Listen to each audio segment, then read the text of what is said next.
दोस्तों, जैसा कि बुद्ध भगवान कहते हैं कि धर्म ही सबसे बड़ा कर्म होता है। इस कहानी में हम आपको बताएंगे कि कैसे कोई भी बात बिना वजह नहीं कही जाती है। जी हाँ दोस्तों, हमारी आज कहानी का नाम है भगवान जो। इस कहानी में हम आपको बताएंगे ऐसे व्यक्ति के बारे में जो सिर्फ भगवान पे आस्था रखते हुए ये बताते हैं कि हमारे जीवन में कुछ भी कार्य बुरा नहीं होता, बल्कि सब कुछ अच्छे के लिए ही होता है। तो हम अपनी आज की कहानी शुरू करते हैं। तो हमारी कहानी का नाम है भगवान जो। एक राजा के दरबार में एक मंत्री था। उसकी एक विचित्र आदत थी। जो कुछ भी होता वह यही कहता, भगवान जो भी करता है अच्छा ही करता है। कभी कभी वह यह बात बेमौके भी कहता। लोग उससे नाराज़ होते, परंतु बाद में माफ़ी मांगते जब उसकी बात सच्ची होती। उसकी इसी आदत के कारण लोग उसे भगवान जो के नाम से बुलाने लगे थे। एक बार वह मंत्री बीमार पड़ जाता है। सब जाकर उसे सांत्वना वाले शब्द बोलकर आ जाते हैं, पर बीमार मंत्री ने यही कहा कि भगवान जो करता है अच्छे के लिए ही करता है। सभी मंत्रियों को बहुत दुख हुआ। राजा ने किसी काम पर बीमार मंत्री के स्थान पर दूसरे मंत्री को भेजा। काम ऐसा खतरनाक साबित हुआ कि दूसरा मंत्री मारा गया। एक बार एक कारीगर दरबार में अपनी बनाई हुई एक तलवार राजा के लिए लेकर आया और उसने राजा को बताया कि ये तलवार काफ़ी धारदार और तेज है। तलवार मखमल में लपेटी हुई थी।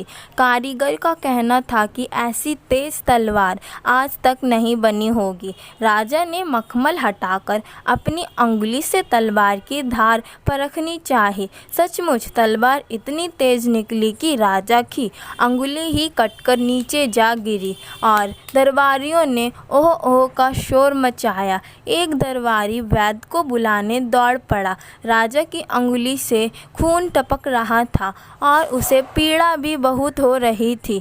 एक मंत्री बोला, गजब हो गया। दूसरे ने कहा, घोर अनर्थ हो गया। और तीसरे ने बोला, घोर अनर्थ बहुत बुरा हुआ राजा जी के साथ। परंतु भगवान जो ने अपना वही वाक्य दोहराया, भगवान जो भी करता है अच्छा ही करता है। राजा उसकी बात से क्रोधित हो गया और बोला कि भला अंगुली कटने में क्या भलाई हो सकती है। उसने भगवान जो को तुरंत दरबार से निकल जाने का आदेश दिया। भगवान जो ने जाते समय भी वही वाक्य दोहराया जो उसने राजा की अंगुली कट जाने पर दोहराया था। उसने कहा कि जो भी भगवान करता है भले के लिए ही करता है। इस घटना के 1 महीने पश्चात कहीं अंगुली का जख्म जाकर पूरा भर ही पाया था तो राजा उसी दौरान जंगल में शिकार खेलने के लिए जाते हैं। यहाँ राजा दुर्भाग्य से अपने सैनिकों से बिछुड़ जाते हैं और काफ़ी देर तक अकेले भटकते रहते हैं। उसी जंगल में एक दूरदात डाकू करकंठ सिंह रहता था और वह काली माँ का बहुत ही बड़ा भक्त था। उसकी आस्था काली माँ में बहुत ज़्यादा थी। डाकुओं ने राजा को अकेले घूमते पाया तो उसे पकड़कर अपने सरदार के पास ले गए। राजा के आभूषण वगैरह उतार दिए गए। डाकू करकंठ सिंह ने घोषणा की कि मैं कई दिनों से काली माँ को मनुष्य की बलि देना चाहता था।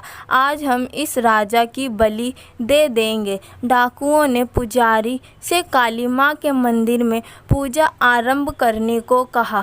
राजा को बलि देने के लिए यहाँ लाया गया। पुजारी ने राजा के सारे शरीर की अच्छी तरह से तलाशी ली और पूजा की पूरी तैयारी कर ली। अचानक पुजारी चिल्ला उठे और बोले, इस व्यक्ति की तो अंगुली कटी हुई है।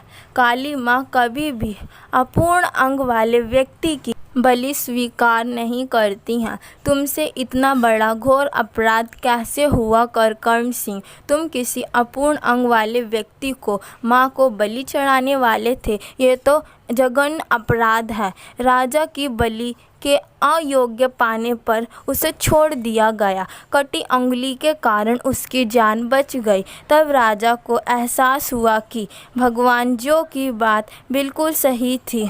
और इतना ही नहीं, राजा को अपनी गलती का एहसास भी हुआ।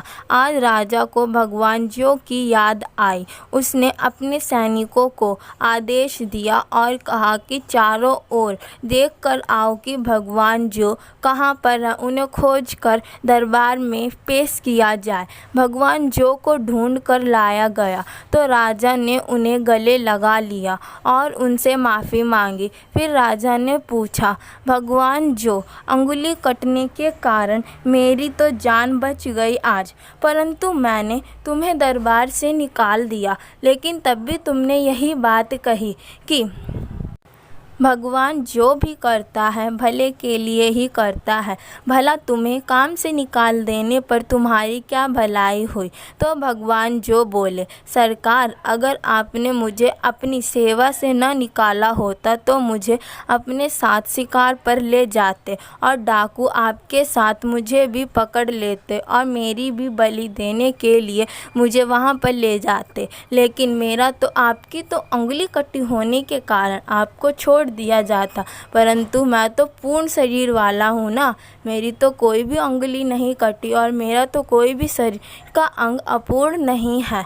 तो क्योंकि मेरे सारे अंग साबुत हैं तो वो मेरी बलि अवश्य देते। राजा व सभी दरबारी चकित रह गए और भगवान जो का यह आंसर सुनकर सभी की आंखें खुली की खुली रह गईं और सभी बहुत ही विस्मय और चक्कर में पड़ गए। सभी को राजा जो की बात पर विश्वास हुआ और उन्होंने उनकी बात भी कई ध्यान से सुनने समझने का संकल्प लिया।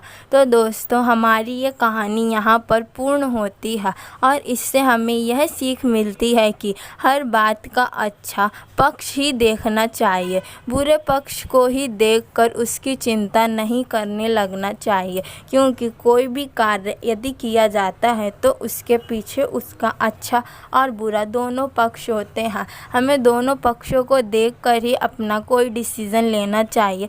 बिना सिर्फ एक ही पक्ष को देखकर हम कोई भी फैसला नहीं ले सकते।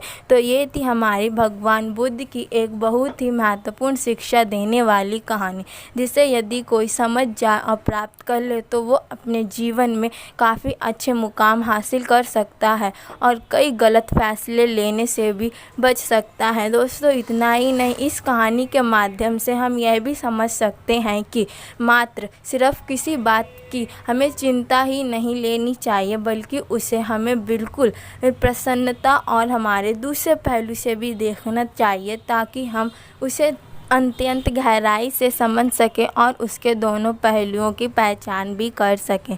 तो दोस्तों, ये थी हमारी आज की कहानी जो हमें एक बहुत ही अद्भुत शिक्षा देती है। यदि आपको हमारी ये स्टोरी पसंद आए तो आप हमारी वीडियो को एक लाइक करें और अपना रिएक्शन कमेंट सेक्शन में लिखें।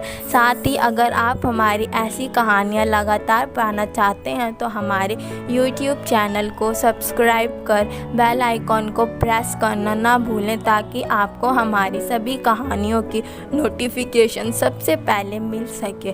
Thank you friends.